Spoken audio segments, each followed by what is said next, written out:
नमस्कार, लीनाद रेसिपी मराठीमध्ये तुमचे खूप खूप स्वागत करते। ताजा मसाला वापरून मुगाच्या डाळीची भजी कशी तयार करायची, अगदी खुसखुशीत कुरकुरीत भजी कशी तयार करायची आज बघणार आहोत आपण। इथे मी 4-5 तासासाठी मुगाची डाळ भिजवून घेतली आहे। मी छिलट्याची मूग डाळ घेतली आहे। तुम्ही पिवळी मूग डाळ जरी घेतली तरी चालेल, पण छिलट्याच्या मूग डाळीने खूप छान भजी होतात, कुरकुरीत पण होतात आणि खुसखुशीत पण होतात, म्हणून मी छिलट्याची मूग डाळ घेतलेली आहे। मूग डाळ मी 4-5 तास आधी भिजवून ठेवलेली आहे, त्याचं पाणी सर्व काढून घेतलेलं आहे। आता यातली थोडीशी डाळ आपल्याला एक पाव कप भर तरी डाळ बाजूला काढून ठेवायची आहे। बघा, एक वाटीभर डाळ मी बाजूला काढून ठेवलेली आहे। ही डाळ आपल्याला वाटून घ्यायची आहे। 2 घाण्यांमध्ये मी डाळ वाटून घेणार आहे, जरा जास्त डाळ आहे म्हणून मी 2 घाणे करते। डाळ वाटताना चालू बंद करून, मिक्सर चालू बंद करून डाळ वाटायची। एकदम आपल्याला फाईन पेस्ट तयार करायची नाही आहे, जरा जाडं भरडच आपल्याला दळायचं आहे। दळताना मी लसणाच्या 7-8 पाकळ्या टाकते, त्यात थोडंसं आलं टाकते, 5-6 हिरव्या मिरच्या टाकते। तुम्ही हिरव्या मिरच्या बारीक करून पण, बारीक चिरून पण टाकू शकता, पण मी अशा पद्धतीने टाकते, याने स्वाद खूप वाढतो। आता डाळ मी चालू बंद करून दळून घेते।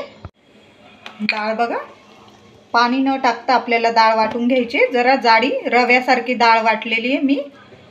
आता पुढील घाणा पण मी असा जरा जाडसर डाळ वाटून घेते। संपूर्ण डाळ मी अशाच पद्धतीने वाटून घेते। सर्व मूग डाळ मी छान दळून घेतलेली। आता आपल्याला मूग डाळ अशी फेटून घ्यायची आहे 4-5 मिनिटासाठी, म्हणजे मूग डाळ अगदी हलकी होऊन जाईल आणि पकोडे किंवा वडे जेव्हा, भजी जेव्हा तुम्ही तळाल, अगदी खुसखुशीत आणि कुरकुरीत होतील। जसं आपण मेदू वड्याला करतो तोच प्रकार आपल्याला इथं करायचा आहे। अगदी न थांबता एकाच दिशेने आपल्याला डाळ फेटून घ्यायची आहे।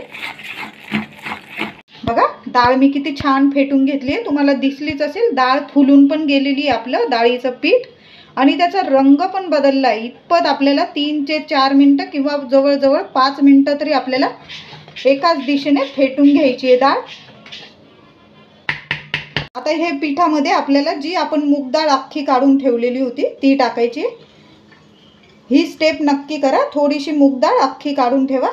जेव्हा आपण भजी किंवा वडे तळतो, ही अख्खी मूग डाळ जेव्हा तोंडात येते खाताना भजी खूप छान कुरकुरीत लागते। डाळ टाकल्यानंतर पण छान फेटून द्यायचे। मूग डाळीच्या भजीसाठी आपण ताजा मसाला तयार करणार आहोत। गॅसवर एकदम लहानसा पॅन ठेवलाय, 2 चमचे लहान चमचे धणे घेतलेले। धना पावडर टाकण्यापेक्षा धणे असे घेतले, खूप छान मसाला तयार होतो। 1 चमचा जिरे घेतले, 1 लहान चमचा बडीशेप घेतली आहे, 8 ते 10 काळी मिरी घेतली आहे। आता हा मसाला आपल्याला अगदी मंद आचेवर असा गरम करून घ्यायचा आहे, खूप काळपट रंग नाही येऊ द्यायचा। मसाला थोडासा थंड करून घ्यायचा आहे आपल्याला। इथं मी मसाला खलबत्त्यामध्ये कांडून घेते, तुम्ही मिक्सरचा वापर केला अगदी जाडं भरडं आपल्याला कांडून घ्यायचं आहे, नाही तर दळून घ्यायचं आहे। थोडंसं मी हलक्या हाताने कांडून घेते, खूप मसाला आपल्याला बारीक करायचा नाही आहे। खलबत्त्यात मसाला छान कांडून घेतलाय, अगदी जाडं भरडं कांडलेलं आहे। आता हा सर्व मसाला आपल्याला या भजीच्या पिठात मिक्स करायचा आहे।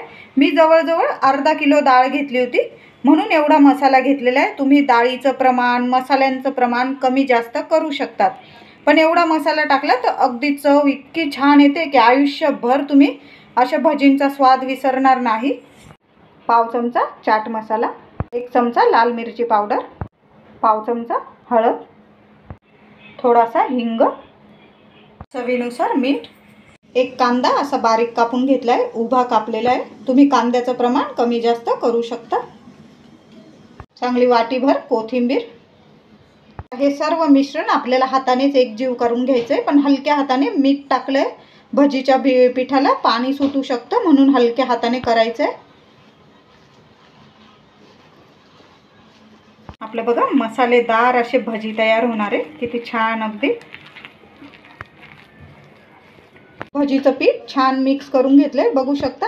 भजीचं पीठ मिक्स करण्याआधीच आपण तेल कढईमध्ये गरम करण्यासाठी ठेवून द्यायचंय, कारण कांदा कोथिंबीर वगैरे टाकलं की लगेच पाणी सुटतं भजीच्या पिठाला, म्हणून आधीच आपण तेल गरम करून ठेवायचंय। आता तेल आपल्याला खूप गरम पण नाही पाहिजे आणि खूप थंड पण नाही पाहिजे। खूप गरम केलं तर भजी वरून तर तळले जातात, पण आतून कच्चे राहतात, आणि खूप थंड राहिलं तर ते भजी एकदम बसके होतात आणि एकदम चिवट होऊन जातात, म्हणजे खायला एकदम नकोशेच वाटतात ते भजी. आपलं तेल छान गरम झालेलं आहे, बघू शकता. मस्त असे गोल गरगरीत आपल्याला भजी काढून घ्यायचे, जसे गाडीवर वगैरे मिळतात. छान गोल आकार द्यायचा आहे भजी तळतानाच.